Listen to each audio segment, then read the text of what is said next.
প্রায় 2 মাস থেকে কুড়িগ্রাম জেলায় এবং তার আশেপাশে টানা বৃষ্টিতে জনজীবন যেন বিপর্যয় নেমে এসেছে। আজও ভোর থেকে টানা বৃষ্টি সকাল 10টা পর্যন্ত হয়েছে। আমি এই মুহূর্তে আছি কুড়িগ্রামের কলেজ মোড় এলাকায়।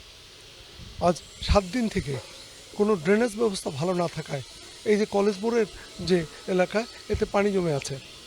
মানুষজন চরম দুর্ভোগে পড়েছে, তাদের ঘরবাড়িতে পানি ঢুকে আছে।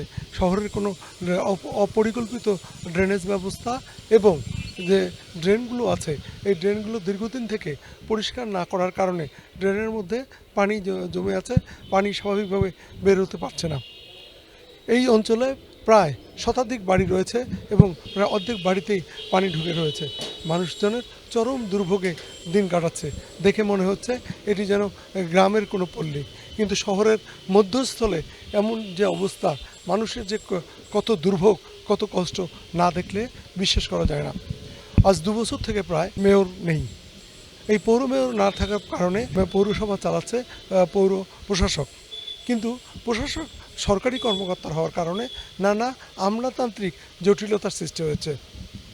এই প্রশাসক বিভিন্ন সময় বিভিন্ন কাজে ব্যস্ত থাকার কারণে তিনি পৌরসভায় প্রায় সময় দিতে পারেন না, যে কারণে ফাইলের স্তূপ পড়ে আছে। একটি ফাইল সই করতে প্রায় 7 দিন থেকে 10 দিন লেগে যায়। এতে মানুষের দুর্ভোগ আরও বেড়ে গেছে।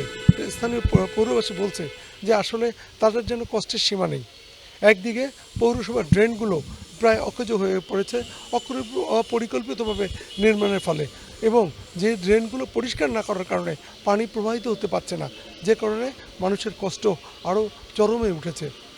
আজকের এই বৃষ্টিতে কুড়িগ্রাম শহরের জেলা প্রশাসন চত্বর, জজকোর্ট মোড়, হাসপাতাল এলাকা, কলেজ মোড় এলাকা, মুন্সিপাড়া, রৌমারীপাড়া সহ বিভিন্ন এলাকায় পানি জমে আছে, এবং এই পানি কতক্ষণে কত দিনে বের হবে এখনও বলতে পারে না পৌরবাসী।